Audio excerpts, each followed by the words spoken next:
Seja muito bem-vindo ao podcast Na Saúde e na Doença. Meu nome é Rafael Monteiro, sou médico, cirurgião vascular e hoje o tema é para todo mundo. Todo mundo, mulherada, os homens, presta atenção. Vamos falar de sexualidade feminina, tabus, detalhes e dicas. Se inscreva, participe, porque hoje tem uma especialista na área de sexualidade, doutora Josenilda Vieira. Obrigado! Olá, boa noite, obrigada pelo convite. É sempre um prazer realmente estar falando sobre esse tema, né? E estar desmistificando aí coisas que a sociedade inteira quer saber, que beneficiam a muita gente e que ainda é um grande tabu. Então, é um prazer estar aqui. Um enorme tabu e um livro ainda a ser muito estudado, principalmente por nós homens, né? A gente sofre nesse mundo, não é fácil. E aí, eu queria entender exatamente, porque todo homem fala que a mulher é um livro extremamente complexo.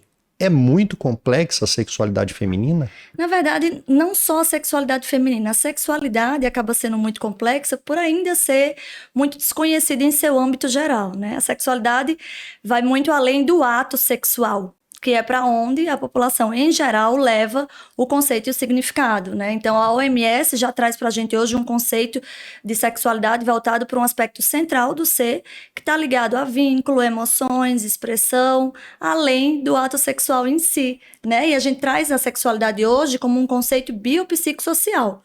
Ou seja, que está relacionado aí tanto ao biológico, que normalmente é para onde as pessoas levam, né? É onde as pessoas veem problemas, ou primeiro querem investigar quando tem alguma disfunção, alguma queixa, mas também, por ser biopsicossocial, está relacionada ao meio, ao contexto social que a pessoa está inserida e ao psicológico, ou seja, saúde mental, construção sexual, como que enxerga e vê tudo isso. Então, acaba sendo complexo, no geral, assim, pelo desconhecimento que se tem, né, da amplitude do tema. Mas aí, você estando nessa área, a sua função é descomplicar isso e ajudar nesse mapeamento do sucesso aí. Basicamente isso. Então, o que a gente vê, na verdade, é que, é pura verdade o que você falou, a maioria das queixas que eu resolvo em consultório é com psicoeducação. Então, ainda existe muito desconhecimento da mulher e do homem também acerca do ciclo de resposta sexual, como que o corpo funciona, né? Então, chegam muitas queixas que, na verdade, é falta de conhecimento. Então, a gente hoje resolve cerca de 60% das queixas com psicoeducação. Ou seja, você evita atividades e atitudes médicas muito mais complexas. Exatamente. 60 é bastante? É bastante. É bastante. É bastante. Existe um desconhecimento muito grande. Tanto de sexualidade, porque a gente vem de um contexto aí que o tabu era muito maior, né? Hoje a coisa tá muito melhor, a informação tá muito mais disseminada, tanto nas redes sociais, quanto nos próprios seios familiares, né? Entre as pessoas. Mas a gente ainda vive no mundo que você vê. Pra gente falar de sexualidade na rede social, muitas vezes a gente não pode usar a palavra sexo, a palavra orgasmo, né? Sim. Tem que colocar uma tarja, alguma coisa em cima, porque senão o Instagram não entrega. Então, ainda existe uma certa burocracia para isso. E a gente vem de um contexto que a educação sexual era muito falha, por desconhecimento mesmo dos próprios pais, por hábito cultural mesmo. Então, a gente vem caminhando e crescendo com isso aí, né? Mas a tendência é que ainda ao longo do tempo esse conhecimento chegue. Ainda não é um conhecimento que eu vejo que na prática é disseminado.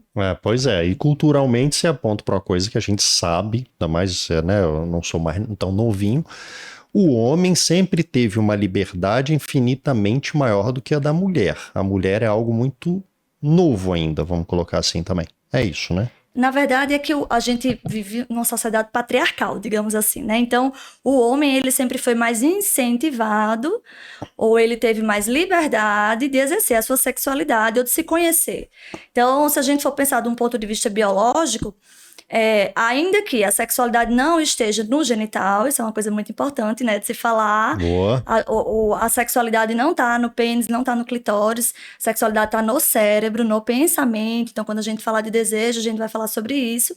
Mas, se a gente for pensar do ponto de vista biológico, o órgão sexual, ou seja, o genital do homem está exposto para ele ver. Então, ele tem total conforto, né? E está ali habituado a ver seu genital a vida inteira, a ver, a olhar, a pegar, né?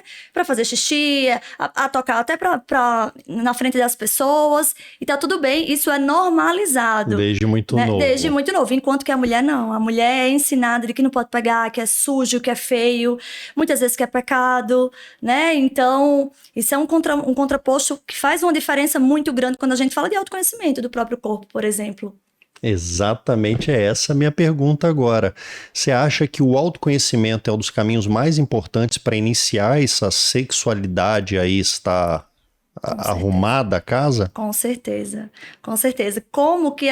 Aí eu lhe faço uma pergunta. Como que a gente vai esperar prazer do outro se nós mesmos não sabemos como nos dar prazer? Excelente. Né? A sexualidade é muito terceirizada hoje em dia. Então, a maioria das queixas relacionadas, por exemplo, a transtorno de orgasmo, que é uma das disfunções sexuais mais comuns que a gente tem, o que eu percebo é que as mulheres não se conhecem. Então, elas próprias nunca pegaram na genital, nunca pegaram na vulva, nunca colocaram espelho para olhar. Muitas não sabem onde fica o clitóris. Então, elas não conhecem as zonas erógenas do próprio corpo. E espera-se que um parceiro, né, que cresceu com um conjunto de crenças, valores e hábitos em um ambiente diferente, chegue ali naquele momento e saiba como dar prazer a ela. Então, não faz sentido isso quando a gente conversa num sentido de sexualidade em sua plenitude, não faz o menor sentido. Que se eu mesma não sei, eu mesma não me conheço, como que a pessoa que chegou agora vai saber? Né? Interessante. Então, isso, o autoconhecimento, ele leva você não só a gente tem dois conceitos aí, né? Um conceito que leva para a autoestima sexual, da mulher que se conhece, que sabe o que gosta, que, portanto, chega no intercurso sexual, na experiência sexual com muito mais segurança, e isso faz muita diferença, né? Na resposta sexual, a segurança que a mulher sente. E a mulher que sabe o que gosta fisicamente, ou seja, aquela mulher que sabe o que excita, o que ativa o sistema nervoso periférico dela e que traz excitação. E para ela é muito mais fácil ter sucesso, satisfação e plenitude no intercurso sexual do que aquela mulher que, primeiro, não sabe o que gosta ou que chega insegura, né? Então, muitas vezes vulnerável, com medo. É bem diferente. Pois é, o ato sexual são duas pessoas, mas então a primeira coisa é cada um se entenda sozinho para depois levar o trabalho em conjunto. Cada um se entenda sozinho para depois comunicar e fazer um trabalho em conjunto, né? Na verdade, deveria ser assim. Deveria haver uma comunicação ali e um trabalho em conjunto mesmo, tanto pelo próprio prazer quanto pelo prazer do outro. Sim, porque é uma das coisas que eu imagino exatamente, aquela angústia, às vezes até do marido e vice-versa, a sexualidade masculina da mulher querer agradar e não conseguir agradar mesmo porque a pessoa nem sabe o que quer ainda. Exatamente. E isso de agradar é uma coisa muito prejudicial, eu acho, na sexualidade, né? Porque quando você fala em agradar o outro, você está se colocando em segundo plano. Aí a gente leva para o relacionamento, por exemplo, porque a sexualidade, principalmente quando a gente fala de mulher, se a gente for falar de resposta sexual, principalmente em a mulher, a sexualidade não acontece só ali na cama, digamos. O intercurso sexual acontece durante o dia, na troca do vínculo, né? A emoção, a psicologia está muito relacionada. Então, o desejo, ele tem um mecanismo biológico, né, que é um mecanismo químico, bioquímico, que está relacionado à dopamina, liberação de dopamina, que ativa o eixo neurobiológico, a mulher sente prazer, entra naquele ciclo de recompensa. Isso é o mecanismo biológico do desejo. E tem aquele mecanismo psicanalítico que a gente fala, né, que está relacionado muitas vezes à conquista, ao medo da perda, mas, em geral, à conquista. Então, Sim. quando a gente vai para um relacionamento de longo prazo, isso aqui começa a morrer. Já é um problema, porque começa a morrer, né? Então, se colocar em segundo plano na atividade sexual, a gente sempre tem que buscar e perguntar em quem mais se coloca em segundo plano, né? A longo prazo, normalmente essa é a mulher que o desejo sexual migra e ela, ao longo do tempo, entra na atividade sexual somente para agradar. Agora, não só buscando agradar o parceiro antes dela, mas somente para agradar o parceiro. Né? Entendi. Aí realmente é um abismo, né? Porque a pessoa começa a se sentir insatisfeita e uma hora isso pode explodir também. Exatamente. Então a ideia é que cada um se conheça, cada um saiba comunicar. A comunicação é de extrema importância para a atividade sexual, né, do casal. E na hora os dois ajam em conjunto ali. E se cada um sabe o que quer e comunica, é muito difícil que alguma coisa esteja acontecendo só para prazer de uma pessoa. Né? Porque, vamos lá, lembrar que o ser humano tem duas mãos, tem língua, tem corpo, tem olhos, e a excitação é múltipla. Então, principalmente o homem se excita com estímulos múltiplos, né? Então, fazendo várias coisas ao mesmo tempo. E a mulher também, em geral. Sim. Então, assim, se os dois se conhecem, se os dois se comunicam, dificilmente alguma coisa está acontecendo ali só para prazer de um, né? Mas você colocou um ponto que é a comunicação. Que aí vem um constrangimento, a insegurança de você passar aquilo que você gosta, o que eu gosto talvez seja um pouco diferente e tal. Você entra nesse meio, às vezes, do casal também para ajudar nessa comunicação? Sim. Eu atuo como terapeuta de casais, né? Mas na própria consulta de sexualidade, na própria terapia sexual, muitas vezes eu convoco a parceira em uma das sessões para entender qual é a visão, para entender como que ele enxerga aquilo ali. Primeiro porque eu sempre falo que a disfunção sexual não é individual. Então, se eu tenho uma paciente, uma mulher com disfunção sexual e ela é casada, por exemplo, eu falo para ela, a disfunção sexual não é sua, é da parceria. Então, a disfunção sexual não é individual, é do casal. E segundo que existe muito hoje em dia essa dificuldade do casal compartilhar, principalmente a mulher compartilhar o que gosta. Porque, culturalmente, ainda a gente vem de uma época, né? Que às vezes falar o que gosta, vai pensar o que é de mim, né? Do meu passado, como é que eu aprendi isso, e como é que eu tô pensando nisso, onde é que eu imaginei aquilo, quem me ensinou isso e aquilo, né? Então, é uma pergunta que eu recebo bastante. Mas como que eu falo? E aí eu sempre oriento, começa fora da cama. Não precisa chegar e falar exatamente tudo lá. Precisa desenvolver um canal de comunicação fora da cama. Primeiro que eu acho que você comunicar o que você quer no ato sexual, dizer o que gosta, a intensidade, né, com que frequência, aonde fazer, é um ato de generosidade, tanto com você quanto com o outro, né? Porque os estudos mostram que o homem se excita demais vendo a mulher sentindo prazer, por exemplo. Exato.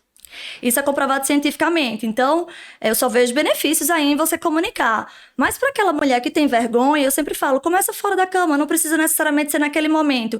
Mas, às vezes, abordar esse tipo de assunto em outro momento. Então, tá jantando, começa a falar alguma coisa sobre isso, às vezes por mensagem de texto durante o dia, né? Em outros ambientes, já trazer o assunto de sexo. O assunto de sexo não pode ser um tabu entre o casal. Tem que ser um tema aberto, né? E aí, quando tiver mais à vontade, levar esse assunto para a hora lá mesmo, da cama, e comunicando aos pouquinhos, né? Eu acho que funciona. Agora, eu tenho uma pergunta. Olha, do jeito que você fala, eu já acho muito interessante. Acho que a terapia de casal focada nisso deveria acontecer mesmo para aquele casal que já acha que está indo bem. Porque exatamente tentar manter algo pro resto da vida. Mas eu sempre falo que a terapia de casal, ela não é algo que você tem que esperar uma crise acontecer, a iminência da separação acontecer para procurar, né? Você não espera o seu carro quebrar para você levar na oficina. Se você vê ele dando defeito, você já não procura como consertar. Então, eu sempre falo pros casais, né? Eu sempre falo pras pacientes que, assim, se você tá no momento do relacionamento que você tá tendo brigas constantes, você está com dificuldade de comunicar alguma coisa, vocês estão com discordâncias de visão, de objetivo, né? Algo ali está em tensão, ou você não está sabendo mesmo como manejar aquela fase de vida, porque o relacionamento é feito de várias fases, então é hora de buscar a terapia de casal, porque a terapia de casal não serve para evitar divórcio, né? O objetivo não é esse. Sim. A terapia de casal serve para facilitar a comunicação entre as duas pessoas, né? Facilitar a escutativa, acolhimento e buscar a solução em comum. Então, é meio que um espaço ali onde você vai ter aquele momento exclusivo para isso. Porque o que eu vejo muito é assim, eu tô com esse problema seríssimo, super delicado. Aí, às vezes, a paciente me mostra a mensagem, olha aqui o que eu falei para ele e olha aqui o que ele me respondeu. Eu falei, mas por que você trouxe esse problema, essa situação delicadíssima por mensagem de WhatsApp? Entendi. Porque para falar assim, né, doutora, pessoalmente, entendeu? Entendi. Então, acaba sendo um momento que tá ali os dois focados naquilo, sem celular, sem filho do lado, sem trabalho, sem outras distrações, e que se pode ter, né, uma comunicação mais ativa, uma escuta mais ativa e uma pessoa intermediando ali para fazer eles se escutarem. E no seu dia a dia, outra curiosidade que eu tenho também, a gente fala muito, você falou do meio externo, tudo influencia muito no sexo, né, nesse momento o ápice, talvez, dessa sexualidade. Mas e o sexo? Ele é responsável, às vezes, para manter a estabilidade do casal também? Você falou que não salva casamento, essas coisas, mas ajuda muito? Ajuda muito. O sexo é ferramenta de conexão, né? Então, a gente nota que o casal que está distante, normalmente tem uma vida sexual insatisfatória. E quando melhora essa vida sexual, quando ou resolve uma disfunção, ou volta a ter uma vida sexual mais frequente, se reconecta. Porque o sexo é uma ferramenta de conexão importantíssima. E o sexo é um pilar de vida, né? É um dos pilares de vida quando a gente fala até de expectativa de vida e de longevidade. Então, se a gente abre o assunto de longevidade, muito se fala sobre sono, dieta, atividade física, e as pessoas esquecem de sexualidade e colocam a sexualidade lá naquele lugar como se fosse um objeto de luxo. E não, né? A sexualidade hoje em dia é considerada um pilar de vida e é necessário para manejo de expectativa de vida, e os estudos já mostram aumento de longevidade nas pessoas que têm uma vida sexual saudável e mais frequente. Nossa, você já valeu a conversa isso que você trouxe, porque realmente eu tenho falado muito de longevidade aqui. E a gente fala exatamente esses pontos que já são interessantes, mas a sexualidade faz todo sentido. O bem-estar e tal passa por isso. Você quer chamar de atividade física, até dá pra ser também, né? Tá, dá pra ser também. Tem uma queima calórica aí também, né? Que ajuda. Ajuda, mas se a gente vai falar aí de fisiologicamente mesmo, a sexualidade tá relacionada aí à melhora cardiovascular ao longo do prazo, satisfação e bem-estar, então sensação de pertencimento. São pessoas que, em sua longevidade, no seu envelhecimento, têm um bem-estar e um pertencimento muito maior, socialmente falando, a gente diz. Então, em termos de saúde mental, a gente vê aí um menor índice de depressão, ansiedade também. Então, tudo isso já está descrito para a gente em estudo, né? E o sono, a atividade física, o manejo do estresse, tudo isso influencia na sexualidade, impacta na sexualidade. Então, às vezes as pessoas esquecem, né? A paciente chega querendo uma pílula mágica aí, morango de cranberry da Patagônia para ativar a libido dela. E ela não está fazendo o básico pelo estilo de vida dela, que está impactando de forma grotesca, assim, a sexualidade, né? Então pode ser um ciclo virtuoso, um ajudando o outro, ou um vicioso, um atrapalhando o outro. Exatamente, Tanto pode... o estilo de vida saudável beneficia, né, o exercício da sexualidade saudável em sua plenitude, que vai provocar aí uma longevidade maior. E o estilo de vida ruim prejudica a sexualidade, além das comorbidades que o estilo de vida ruim traz e que também prejudicam a sexualidade, se a gente for falar de ciclo de resposta sexual, né? Então, aquela pessoa que é diabética, hipertensa e cheia de doenças vasculares, tem uma excitação mais difícil, é um homem que tem uma ereção prejudicada, que tem uma ejaculação prejudicada, porque tudo isso é mediado por vasoconstricção ou vasodilatação, né? Então... Exato. E agora no tema mulher, né? Esse desafio para nós homens, que realmente vocês estão abrindo os nossos olhos para prestarmos mais atenção. A gente sempre falou muito, acho que o primeiro que veio, o lugar de prazer da mulher é o ponto G. Mas hoje você, doutora Zenilda, você reflete como? Você descreve como o prazer feminino hoje? O prazer feminino, ele tá... Se a gente for dar um local para o prazer feminino, ele tá na cabeça. Ele está no pensamento. O desejo, ele começa no pensamento. Existe, claro, como eu disse, né, a estação periférica. A estação ela é central e periférica. E é muito importante a sensação periférica, porque é o que faz com que a mulher ative o ciclo de recompensa dentro dela e queira novamente... Mas é tudo uma conexão. Exatamente. Existe um mecanismo biológico para isso. Mas o prazer, na verdade, está no pensamento e na plenitude. O ciclo de resposta sexual que a gente usa hoje em dia, que é o modelo circular de Basson, não tem orgasmo, por exemplo, da mulher. A mulher completa o ciclo se ela terminou a atividade sexual com satisfação e intimidade.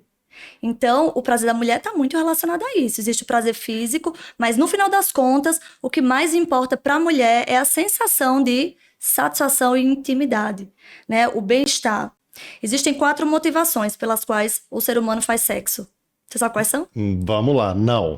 Eu tenho os meus motivos, mas eu quero ouvir os seus aí, que são os científicos. Existem Vamos lá. 4 motivações pela qual um ser humano engaja, né, na atividade sexual. Procriação. Perfeito. Conveniência.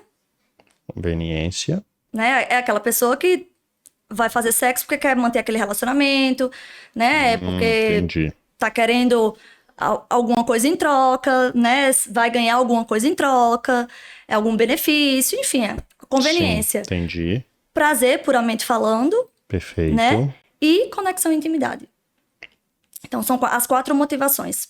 O que quer dizer que a mulher pode querer entrar na relação sexual somente para se sentir mais próxima, para se sentir desejada, né? pra se Isso não sentir tá vista. errado. Não tá errado. Não tá errado. Na sexualidade, nada tá errado, é muito individual, né? Que Na legal. sexualidade, tudo pode. A gente fala que tudo pode, contanto que haja consentimento, seja feito com adultos, ou seja, né? Não pode ser feito com Sim, crianças e exato. seres vivos. Então, tirando essas três exceções, tudo pode. É muito individual. Mas até quando a gente fala de disfunção mesmo, você sabe que o conceito de disfunção sexual é totalmente subjetivo. É relacionado à paciente, Para à um queixa é, da... para outro não é. A gente não tem um conceito como, vamos lá, na diabetes, que a gente tem um número, um valor de referência que vai dar um diagnóstico de diabetes, né? As disfunções sexuais, o conceito está relacionado ao sofrimento da paciente. Então, por exemplo, se a gente pegar um diagnóstico de desejo sexual hipoativo, os critérios diagnósticos são a falta de desejo, ou seja, a libido baixa, né? Em 70% ou mais dos intercursos sexuais, por mais de 6 meses, associado a um sofrimento. Então, se a paciente tá com a libido baixa, poucas relações sexuais, baixa frequência sexual, mas ela diz, não, por mim tá tudo bem, a gente não ela diagnostica tá como tranquila. disfunção. Entendi. Entendeu? Entendi. Mas é de fato desafiador se trabalhar com o subjetivo, e uma das coisas que chamou a atenção aí das mulheres, que é o orgasmo. O homem sem orgasmo, na cabeça do homem, pode ser eu não fiz sexo. Na mulher, você falou que não é bem assim. Só que eu me coloco no lugar do homem que tem todo a prazer para essa mulher, e na cabeça dele o orgasmo é o fim, é o resultado final, é o sucesso. Isso também tem que ser trabalhado na nossa cabeça. Tem. Isso também tem que ser trabalhado. A gente vive uma sociedade que leva o sexo para um lado muito performático, né? Então, o primeiro ponto aí que tá errado é entrar no intercurso sexual com um objetivo pessoal. Então, se você entra com esse objetivo de dar um orgasmo à mulher de todo jeito, será que você está enxergando realmente essa mulher e o que essa mulher precisa? Esse é o primeiro ponto. O segundo é que você falou assim, para o homem, se não tiver orgasmo, parece que não teve relação. Não é que parece, é que não teve mesmo, basicamente. Os modelos de resposta sexual são diferentes. Então, o homem tem um modelo mais linear, onde o orgasmo está presente, né? É um modelo bem linear mesmo, de desejo, desejo que é libido associado à ereção, ejaculação e orgasmo, pronto. A mulher tem um modelo circular, né? Que envolve um desejo sexual espontâneo ou responsivo, processo de excitação, culminando ali ou em orgasmo ou em satisfação e intimidade. Agora, eu não falo do ponto de vista de que o orgasmo não é importante para a mulher, é o ápice do prazer. Perfeito. Né? É uma descarga hormonal e adrenérgica que é o ápice do prazer. Então, não é que a gente incentiva as mulheres a não terem orgasmo. Pelo contrário, quando principalmente a mulher que já tem e parou de ter, é sinal de que alguma coisa ali mudou e que a gente precisa investigar o que é que mudou.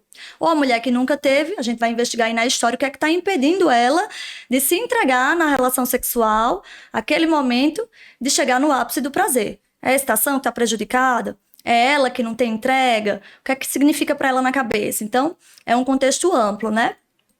Mas precisa, mais uma vez, haver a comunicação do casal. O que eu vejo muito hoje em dia é a frustração de um casal que não se comunica. Então, a mulher que não tem orgasmo, muitas vezes ou ela finge, né? Ou ela não fala nada. E o homem que observa aquilo e sai frustrado, mas não tem coragem de perguntar. Porque tem medo até do que vai ouvir. Se foi bom pra você, dá um medo. Aí ela diz, não foi. Viu não que não foi? Pois então, olha o desespero nosso. Então, a performance nossa é jogada no lixo. E aí cada um vai com o seu mundo, a sua imaginação e a criação de toda uma narrativa na cabeça.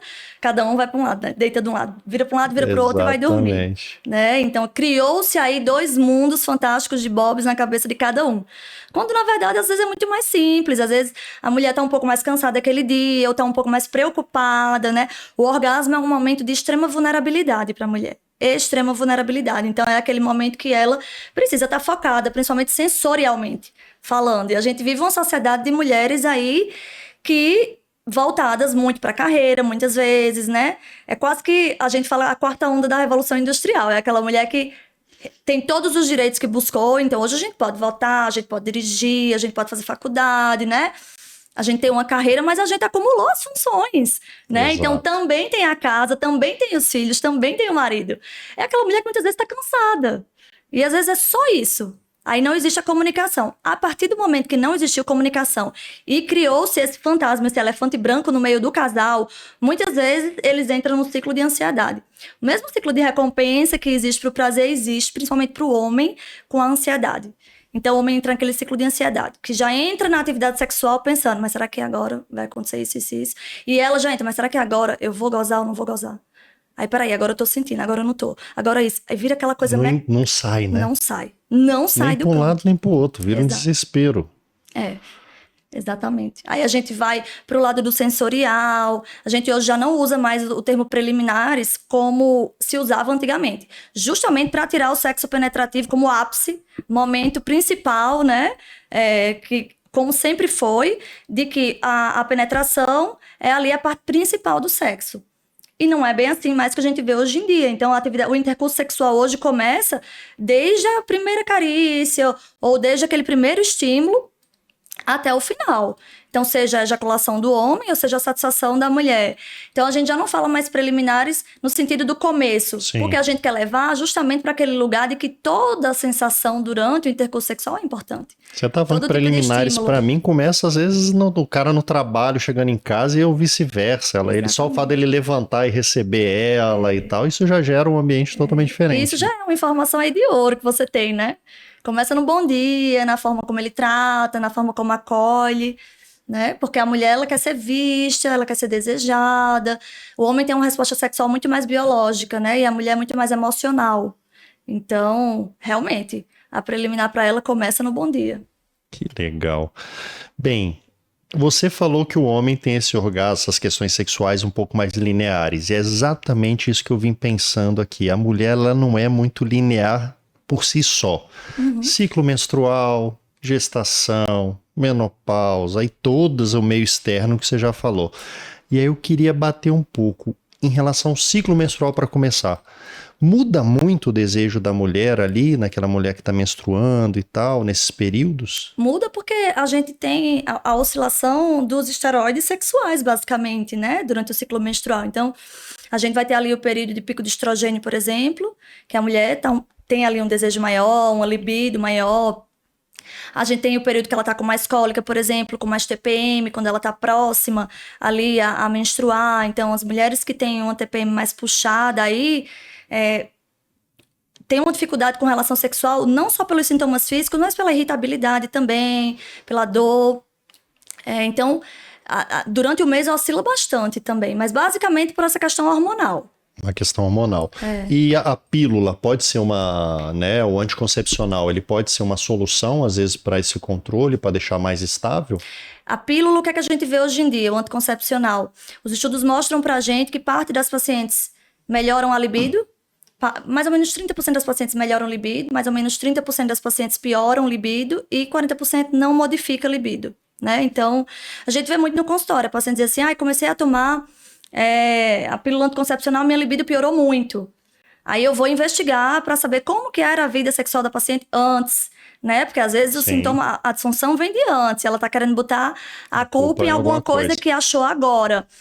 Mas, por exemplo, se a gente pega essa paciente que tem uma TPM ferrada, aí ela toma uma pílula anticoncepcional contínua para estabilizar os hormônios, com certeza ela vai ter uma melhora na libido. Porque algo que atrapalhava era a TPM.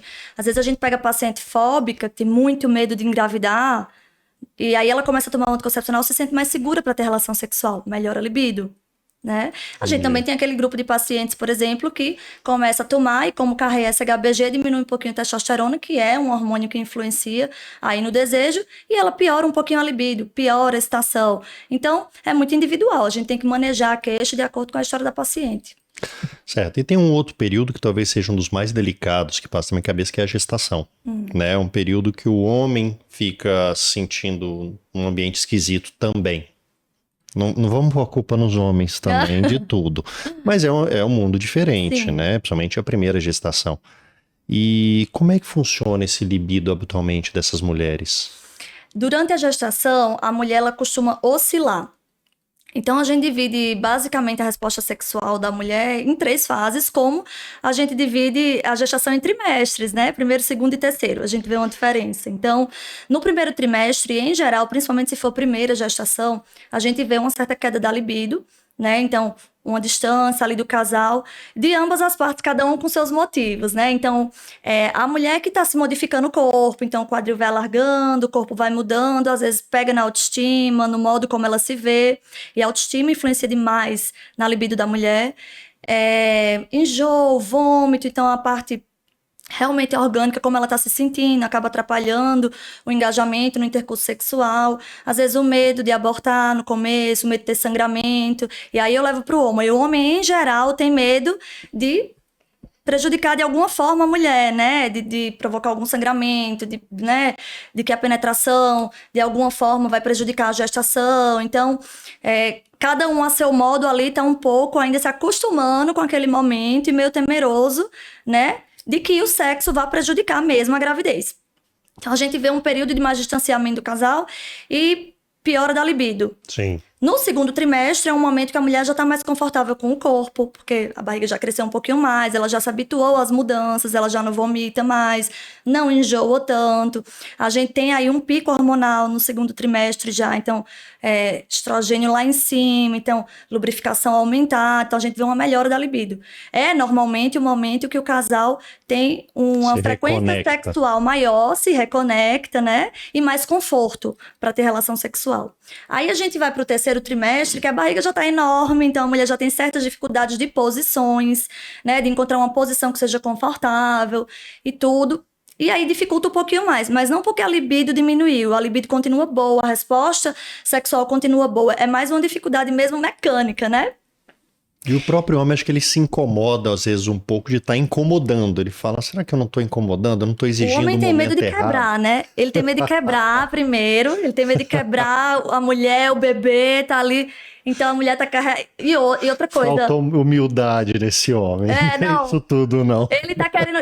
E assim, a mulher vira aquela coisa sagrada que tá carregando o filho, principalmente quando a gente fala de primeira gestação, tá? Sim. Então vira aquela quase que assexuada, né? Exato. Porque tá carregando o filho e tudo.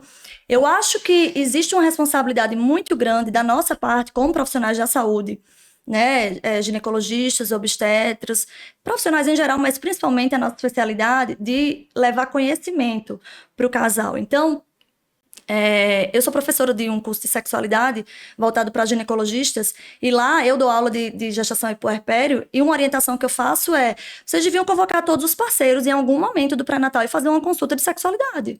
Legal. Idealmente no começo, para explicar tudo isso. Essas fases, né? A psicoeducação resolveria esse problema. Então, dizer que não tem problema nenhum, que pode ter relação sexual, que não vai quebrar a mulher, não vai quebrar o bebê, não vai prejudicar, entendeu? O bebê não vai sentir que tá batendo na portinha dele ali, então não tem problema nenhum, porque muitas vezes é o desconhecimento. Sim, sim. E abrir para dúvidas, né? E estimular, inclusive, que haja relação sexual durante a gestação.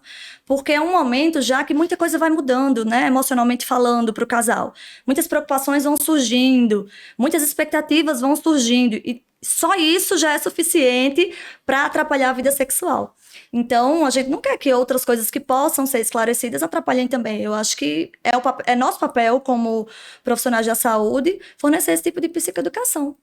Importantíssimo, e cada vez mais, né? A gente tem que, a medicina, a maioria das profissões hoje tem que abrir cada vez mais. Você não pode ficar só fechado numa coisa que vaza muito, né? A gente vê muito isso hoje em dia, o embate que existe entre a paciente, que muitas vezes busca conhecimento, e o profissional que não sabe ou não se sente à vontade, porque também tem isso. Sim.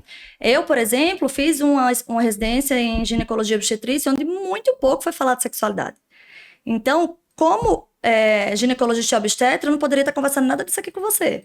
Porque a gente não aprende na residência de ginecologia sobre isso. Né? Eu fiz uma outra especialização em sexualidade humana, que foi um mundo totalmente novo para mim. Então, o próprio ginecologista e obstetra, muitas vezes, tem um embate ou pessoal, de não se sentir à vontade de falar sobre aquilo, né? E aí não abordar o assunto, o que é, digamos assim, no mínimo, inconveniente para a sua especialidade, né? Para a especialidade que se está atuando, porque a saúde sexual é importantíssima para a isso, mulher, né? vai passar por isso. E da mulher que muitas vezes não fala no assunto porque também tem muita vergonha, tem muito tabu. E aí, apesar de ter visto informação em algum canto, não tem coragem de perguntar. Eu vim Né? para Então, consulta pré-natal, eu exato. não vim para falar A sobre outra busca tem que coisa. ser ativa do ginecologista. Então, a libido, o prazer, o orgasmo, a saúde sexual deveria obrigatoriamente estar na anamnese do ginecologista e dos médicos que lidam com estilo de vida e saúde em geral, eu acho também, porque como a gente falou, é um pilar, né? E aí se a gente pega, por exemplo, isso que eu estava falando do terceiro trimestre da mulher, que tem mais dificuldade com posição, é nosso papel fornecer informação com relação a isso. Então, a gente faz isso também, de dizer para ela e para a parceria qual é a posição que ela pode se sentir mais confortável, que pode ser que a coluna não doa, que ela não pese na lombar. Então, tudo isso é nossa função, é repertório sexual, né? Então, às vezes é o repertório sexual do casal que tá falho. E é nosso papel enriquecer isso aí. É a erotização que acabou. É o nosso papel fornecer ferramentas para erotizar aquele casal. Que legal, porque realmente é um facilitador, falo porque não adianta, acho que são pouquíssimos casais que passaram nesse momento sem nenhuma dúvida, é improvável. Não, com certeza. Vem uma pancada de dúvida. E chamar o homem, incluir, né, a parceria nesse momento, nem digo só o homem, porque existem os casais homoafetivos, incluir a parceria nesse momento é muito importante, porque a gestante ali, ela tá naquele momento em que ela é a atriz principal, Sim. Né? Digamos, e muitas vezes a parceria se sente deixada de lado. Aí você falou da autoestima, às vezes é o momento que ela tá com menos autoestima, aí vem muitos fatores, e aí é aquele negócio, se a pessoa já não procura, já não consegue lidar com aquilo, o parceiro, isso aí vai descambando, vai piorando. Exato, e aí tem o pós-parto, né, tem o puerpério, que aí o libido realmente é o que eu queria entender também, vai pro buraco, essa parte é pior. Vai pro buraco, realmente, assim, no puerpério, tem que ter um pouquinho de paciência, porque é uma resposta hormonal realmente voltada para que a mulher não tenha vida sexual, basicamente, né? Então, aí uns 6 meses que a estação está muito prejudicada, a lubrificação está prejudicada, então a mulher está amamentando, estimulando a produção de prolactina, né? Que atua contra a resposta sexual, é um inibidor de resposta sexual, na verdade, né?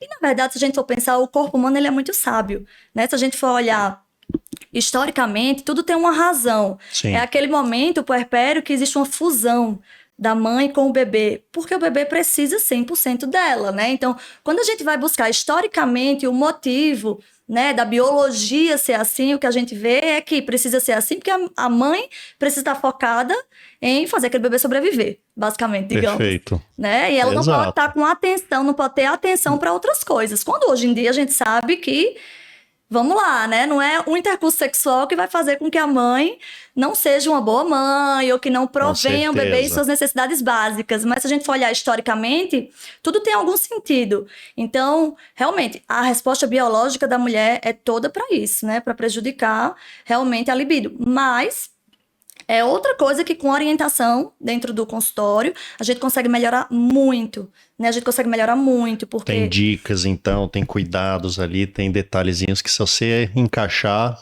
dá jeito nesse período também. Exatamente, tem. A gente pode... Porque se a mulher entra... Eu digo que tudo que a gente faz sabendo, né? Isso se aplica a qualquer ser humano.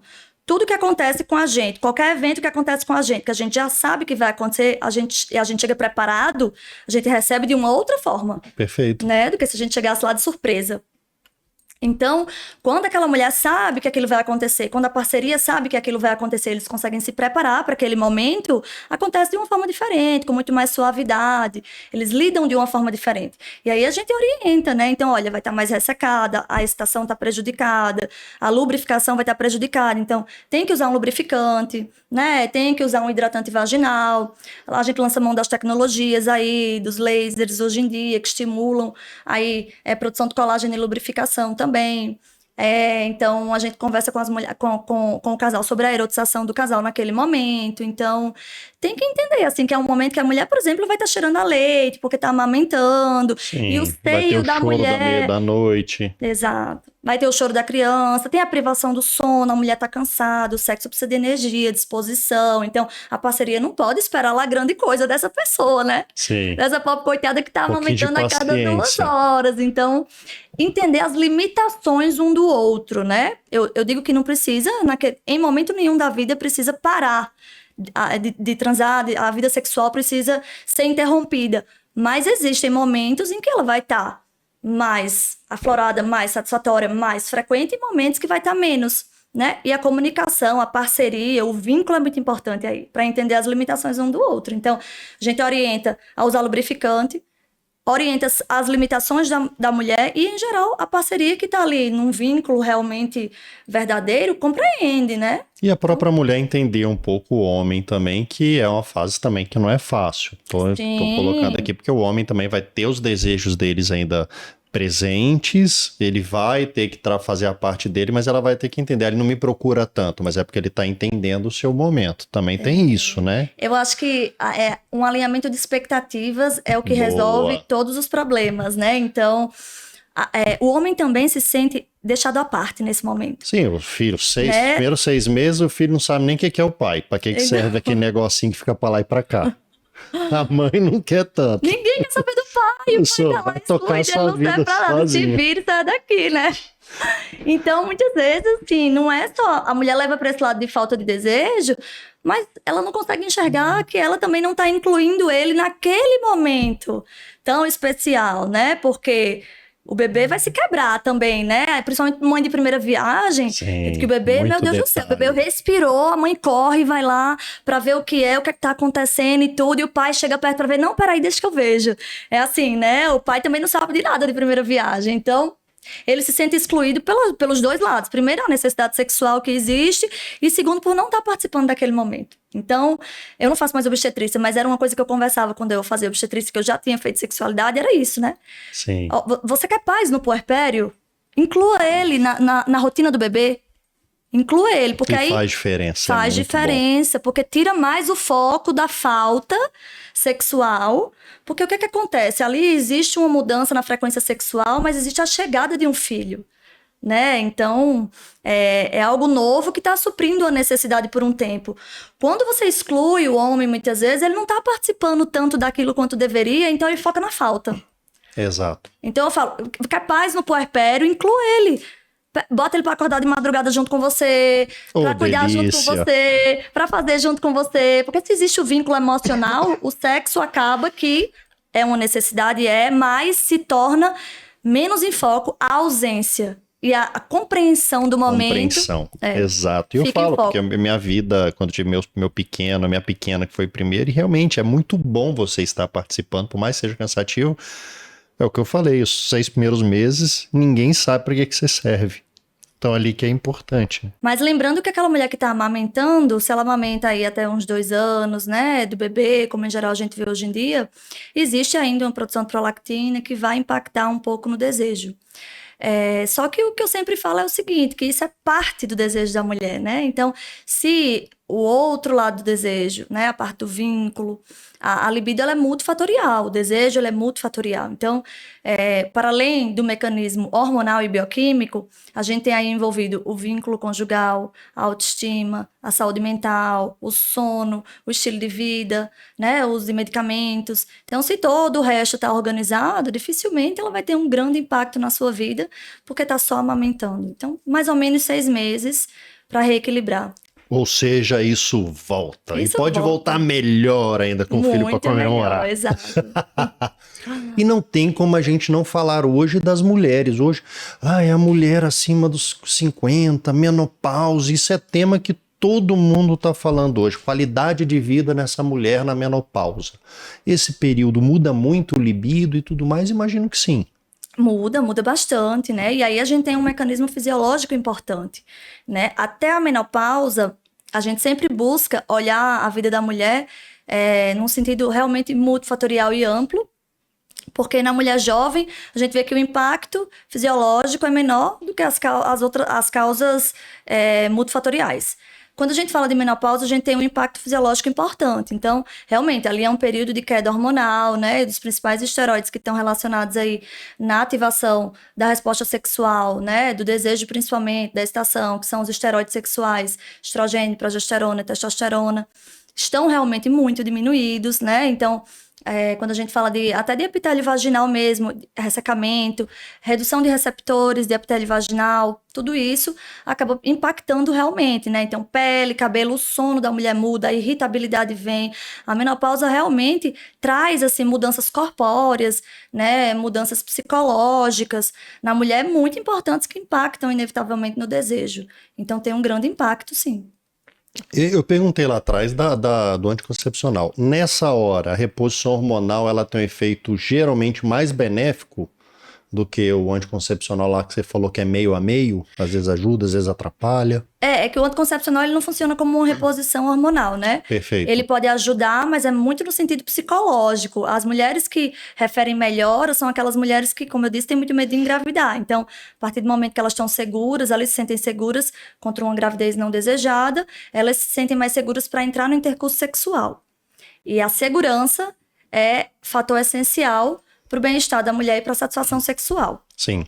Quando a gente fala da mulher na menopausa, a reposição hormonal realmente é muito benéfica, né, quando bem indicada, porque vai repor aí justamente esses hormônios que estão provocando todos esses sintomas nela. Então, a mulher que está na menopausa e tem ressecamento vaginal, atrofia vaginal, ela vai ter dor na relação, né? E tendo dor na relação, é impossível que ela chegue naquele momento de satisfação, intimidade no final. Ela vai ter uma dificuldade muito maior de excitação, de lubrificação. Então, prejuízo aí no orgasmo, e se a mulher não tem a satisfação no ciclo, ela não tem vontade de ter relação de novo. Então, a perda da libido vem muito daí também, né? Vem a queda da testosterona, que é um hormônio-chave para a libido, né?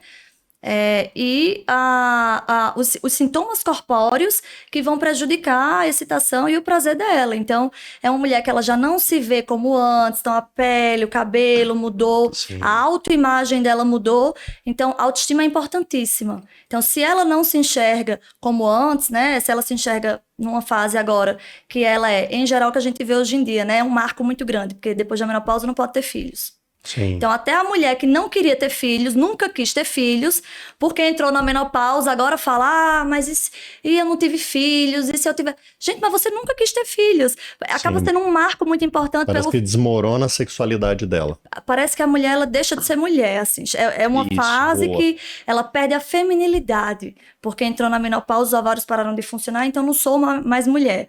Então, essa ressignificação é de extrema importância que aconteça.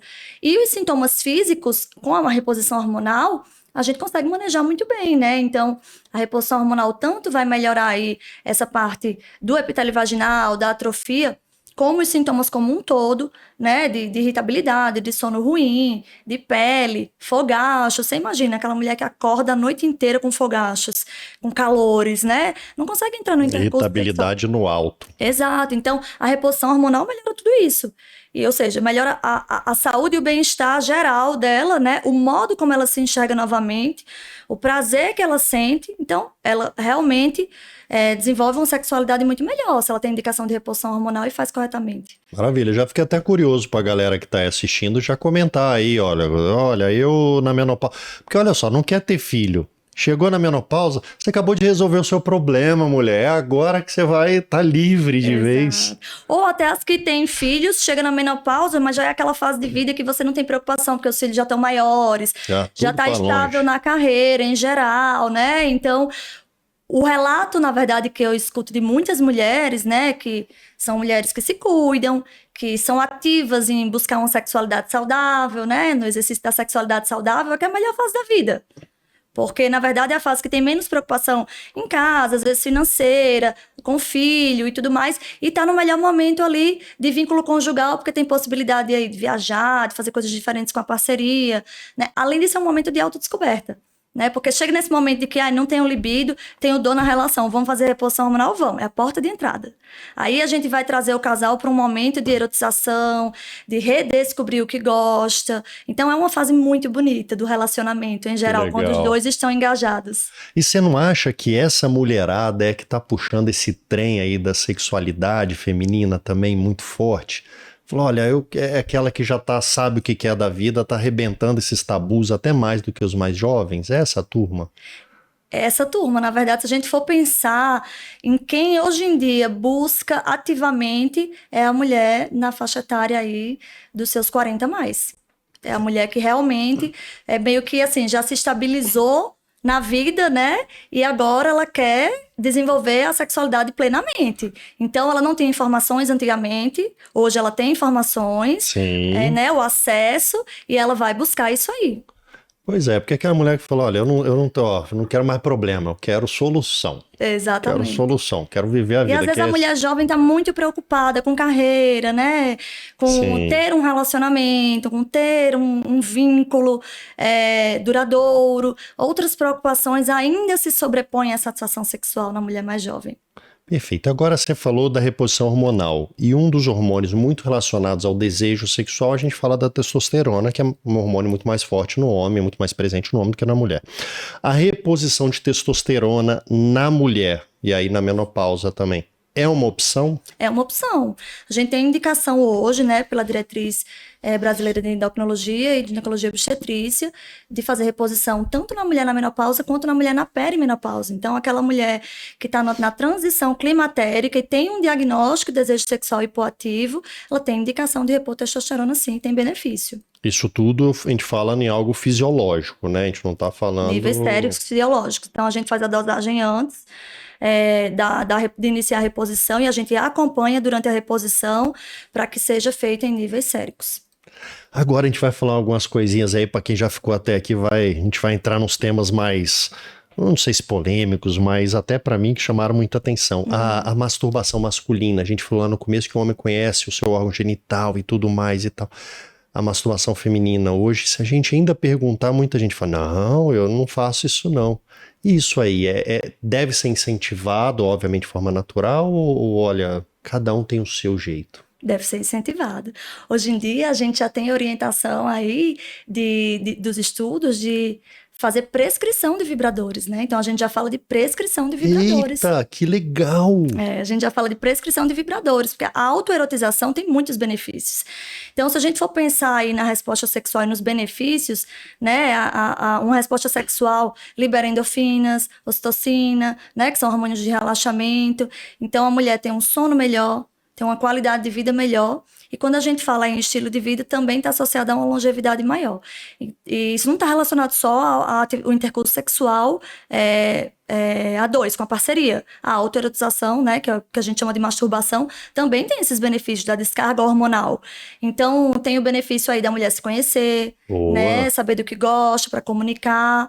Tem o benefício da descarga hormonal, então, o benefício fisiológico, né, para si, de melhora de autoestima, da construção de uma autoestima sexual. Então, tem muitos benefícios. A gente fala realmente na prescrição de vibradores, tanto individualmente e, inclusive, em disfunções sexuais mesmo. A gente pega aí, por exemplo, mulheres com dor genitopélvica, né? Que é o que se chamava de vaginismo antigamente. Certo. E a gente precisa orientar essa mulher a se autoerotizar, a fazer o uso do vibrador mesmo. É que quando a gente fala vibrador, se remete muito ainda, talvez, àquele modelo de vibrador antigo, né, fálico, no formato de pênis e para penetração. Hoje a gente usa muito mais os vibradores menores, que a gente chama até de bullet, que é uma cápsulazinha menor, assim, porque o objetivo é usar justamente o estímulo vibratório mesmo, né? Então, para aquela mulher que tem dor, que às vezes entra contraída na relação, é excelente que antes ela, ou sozinha ou junto com a parceria, use o estímulo vibratório ali em vulva, grandes lábios, não necessariamente focado em clitóris, para relaxar aquela região perineal, melhorar o afluxo vascular, né? E entrar na relação com a facilidade de excitação muito maior. Então, tem indicações específicas, mas no geral a autoerotização é excelente aí para as mulheres. Muito legal. A gente não quer ficar para trás não, doutora. A gente quer ter nossa função. Vocês, por favor, vão devagar. Então, pois é. Por isso que eu já falo, né? Quando eu falo de vibrador, eu já digo, não é esse tipo de vibrador. Então, porque as mulheres trazem muito isso, essa resistência, né? Da parceria, principalmente se for uma parceria masculina. Sim. Né? Porque até tem uma temática que é interessante, que é assim, o que é que o sexo lésbico pode ensinar, né, pro sexo heterossexual? Porque é isso, o relacionamento homoafetivo entre mulheres normalmente é um relacionamento muito mais rico em termos de sensações do que o relacionamento heteroafetivo, que é focado em penetração. né? O sexo é muito mais que isso. Então, quando a gente fala de erotização do casal, a gente quer enriquecer justamente esse repertório para sair só daquilo. E a gente fala em vibradores, a mulher já traz, não, mas meu parceiro não vai aceitar, meu marido não vai aceitar. Aí eu vou explicar. Pensar, achar na gaveta lá, olha que absurdo. Não, eu vou explicar que não é esse tipo de vibrador. Eu inclusive digo, não coloque lá dentro da vagina não, que vai se perder, você não vai conseguir tirar.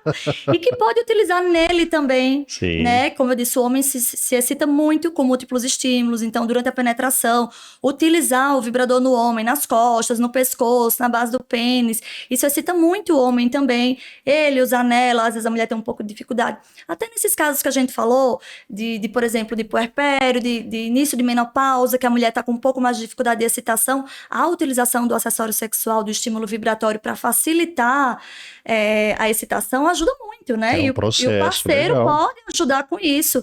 Lá na hora não é uma competição, eu falo para eles, vocês, na verdade, é um time, né? Então... Meu inimigo! Não é inimigo, não. Tem um vídeo de Afonso Padilha, eu gosto muito de stand-up comedy, que ele tem um vídeo sobre vibradores, né?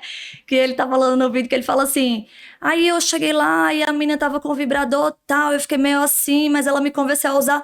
No final, cara, eu vi que na verdade é assim, é você segurar a cartolina e tirar 10 no trabalho da escola, entendeu? Excelente.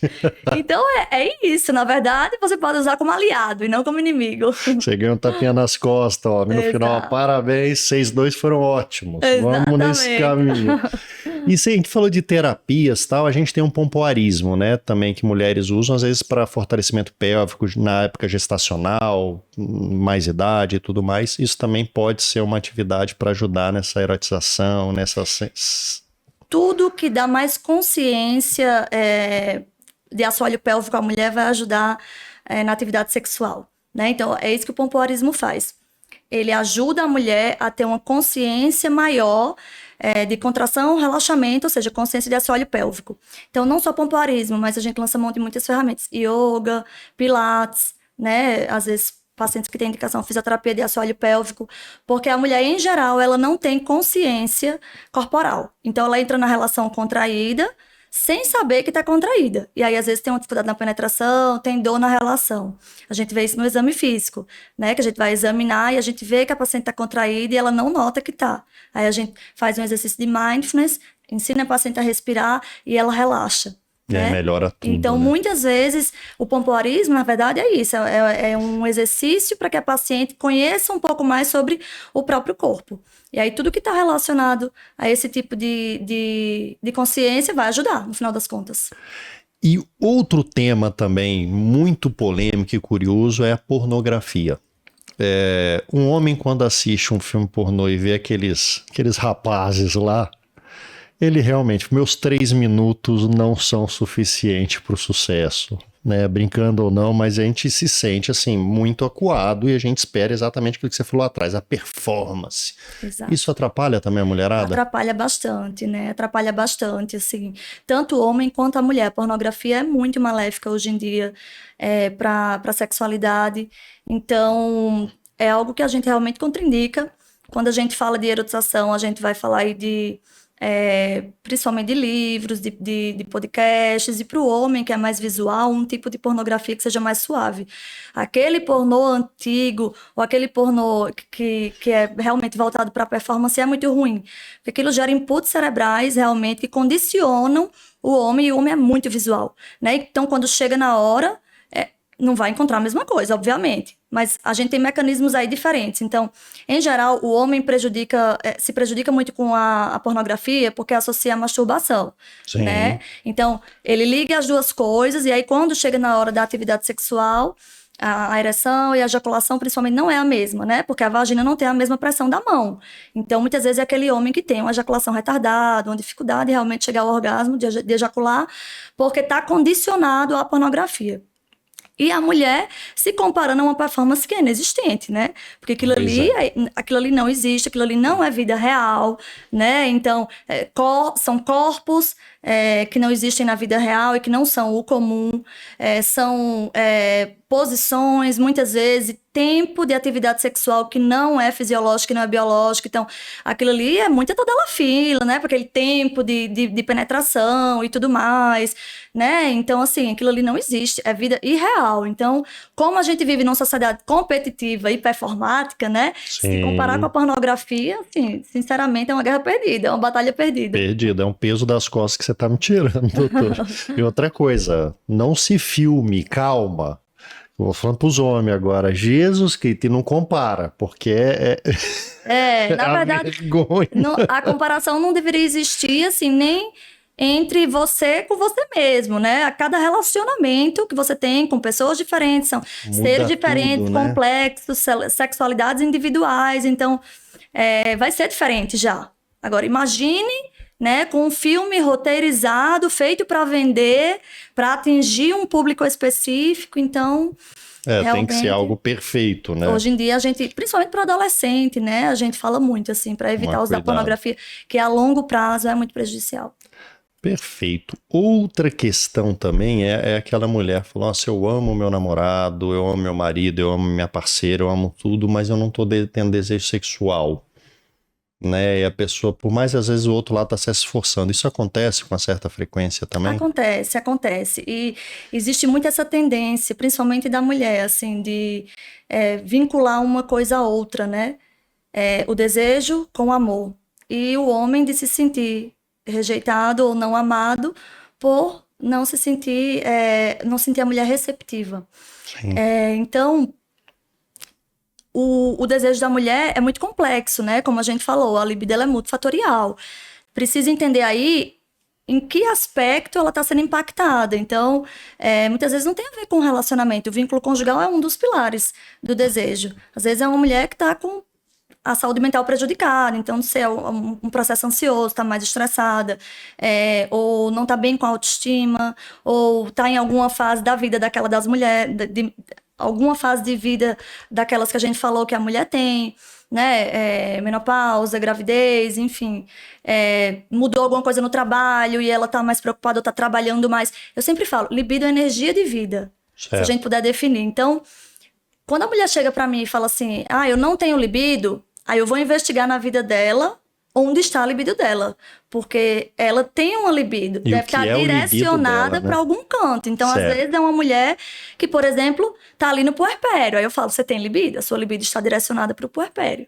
Ou então, uma mulher que está ali trabalhando muito porque mudou de cargo, foi promovida, enfim, alguma coisa assim. Eu falo, você tem libido? A libido está voltada para o trabalho. Então, o processo aí é de reequilíbrio, né, da libido na sua vida em geral, porque ela tem que ser dividida para tudo, né? Para sua vida pessoal, sua vida como mulher, sua vida como esposa, como namorada, como mãe, como você com você mesma, como amiga, como filha. Então, dividir a energia de vida para todos os aspectos. Ver o que está faltando ali. Não necessariamente, e até na menor parte dos casos, o desejo da mulher está vinculado ao amor. Né? Boa, é isso que eu queria chegar. Então, tesão, libido e amor, às vezes não andam juntos. Às vezes não é a mesma coisa, às vezes não andam juntos. Existe uma grande correlação? Existe, né? Tá. Existe. Principalmente porque a mulher, assim, o amor da mulher está muito ligado à admiração, né? Então, a primeira coisa que eu pergunto... essa palavra. A primeira coisa que eu pergunto é assim, como que tá o vínculo conjugal? Tá bem. Eu não pergunto, você ama ele? Eu pergunto assim, você admira ele? Pra começar, a porta dentro. Eu admiro, eu já sei que existe alguma coisa ali realmente que tem valor. Sentimento e tem valor. Aí eu vou entender como é que enxerga, né?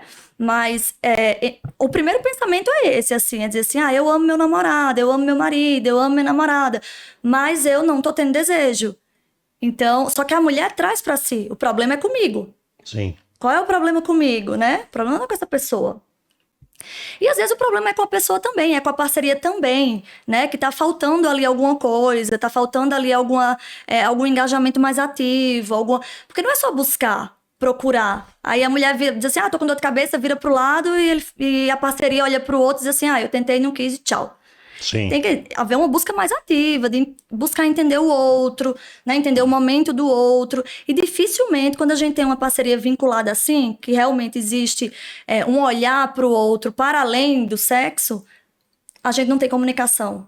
É esses aí que os casos que você consegue resolver. A gente consegue resolver outros casos também, viu? Porque a gente vê muitos casais com dificuldade de comunicação que quando começam a se comunicar, o negócio flui. Você até fala, Mas vamos conversar menos, que tá demais. esse caso é mais fácil, quando a gente Legal. tem uma mulher que tem uma parceria engajada, né? Assim, que entende, que compreende, que tem paciência, quer participar junto, é muito mais fácil. Porque, como eu disse, a disfunção não é individual, é do casal. Então, esses casos são bem mais fáceis. Nossa, é muito legal. É um mundo absurdamente maior do que eu pensei aqui. É muito grande. E aí eu queria que você trouxesse aqui nesse finalzinho até, né, dica, uma orientação, cuidado exatamente para essa comunicação que a gente falou, esse constrangimento, esse começo. Como é que a gente pode procurar melhorar, então, como casal? Vamos colocar o casal. Como um casal, a primeira dica que eu tenho é que isso comece fora da cama, né? Então, que a comunicação comece fora e não... Pode falar direto para a câmera. Ah, é? Você vai falar para a galera, não, Tá. vai explicar para a galera. Então, vamos lá. Como casal, se a gente for pensar em comunicação via casal, a primeira dica é que comece fora da cama, né? Então, como a gente já falou aqui amplamente, a atividade sexual, a sexualidade não começa na cama, então começa fora, né? Na tratativa um com o outro, na compreensão, no olhar. Então, o desejo se demonstra fora do intercurso sexual para que ele se apresente e aflore durante o intercurso sexual. Então, comunicar fora da cama é a primeira dica. E comunicar outras coisas também. Então, um vínculo conjugal, ele se faz não só de sexo. Apesar do sexo ser uma ferramenta de conexão importantíssima, né? Como a gente já falou aqui, é feito também de emoções, né? Então, de vulnerabilidade, de partilha, olhar um ao outro como ser humano, para além das suas expectativas, idealizações e projeções, é extremamente importante durante uma comunicação. Porque o outro não é o que você gostaria que ele fosse, né? Ele é o que ele é e o que ele veio para ser. Então, uma comunicação que parte do princípio que eu entendo que o outro é um ser humano individual e complexo e que a gente tá ali para atuar juntos e como um time, não como adversários, ou que ele está ali para me satisfazer, é muito mais fácil. Então, vamos começar a comunicar o que a gente quer na cama fora da cama, pensando que aquilo ali vai servir não só para si, como para o outro também, né? Então, como eu falei, é um ato de acolhimento e generosidade com você e com a sua parceria, não é um egoísmo da sua parte. Então, pensando nisso e pensando também que a longo prazo é muito construtivo para o relacionamento, esse tipo de comunicação. Tanto para o relacionamento quanto para o dia a dia. Comunicar não só o que se gosta na cama, como emoções, vulnerabilidades, desejos, sensações, sonhos, expectativas. Dividir tudo um com o outro, não só a cama. Que excelente, ou seja, salvando vidas. Você está salvando vidas, muito mais do que relacionamentos. Espero que sim, é a minha dúvida, meta. Sem dúvida. Agora, você tem uma rede social que você também traz muita dica, novidade e tudo mais. Qual é essa rede social? Rede social doutora Arroba doutora Josenilda Vieira. Então, lá na minha página do Instagram, eu trago bastante vídeos, bastante reels relacionados a isso, tanto sobre relacionamento, parte de terapia de casal, como a parte de terapia sexual, feminilidade. Então, como a gente buscar dicas, né? Como a gente buscar melhorar isso aí, onde buscar conhecimento, né? Quando a gente fala de erotização, a gente tem muitas ferramentas à disposição aí, muitas vezes as pessoas não sabem onde procurar. Então, lá no dica. Perfil que vocês vão encontrar isso aí, com certeza. Tem dica, tem caixinha de pergunta, tem onde encontrar a doutora, tem como marcar consulta online também, não precisa estar lá na hora. Não precisa, a terapia sexual online funciona muito bem, eu tenho vários pacientes que estão de fora do estado, né? Isso é muito legal, porque a gente consegue ampliar aí o alcance de pessoas e de vidas impactadas, porque o que eu sinto muito é isso, assim, eu me apaixonei pela sexualidade porque, para além de trabalhar com mulheres, que é uma coisa já que eu amo, eu sinto que transforma, impacta muito a vida das pessoas, né? Então, a gente conseguir ampliar esse alcance é muito bom. Hoje, inclusive, eu comecei um quadro no Instagram chamado Me Conta Sem Tabu, onde eu abri um espaço para as pessoas falarem o que tem vergonha, o que quiserem perguntar, dúvidas, relatos, descobertas, que não tem coragem de falar e não tem coragem de perguntar nem na consulta. Lá, de forma anônima, pode fazer isso, que aí eu vou devolver com reflexões, orientações e tudo mais. Maravilha, galera. Vamos se amar, vamos se libertar, vamos procurar o caminho certo, saudável disso tudo.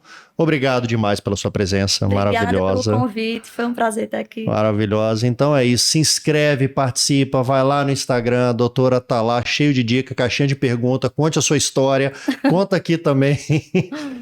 Participe. Tamo junto, um beijo, até o próximo podcast.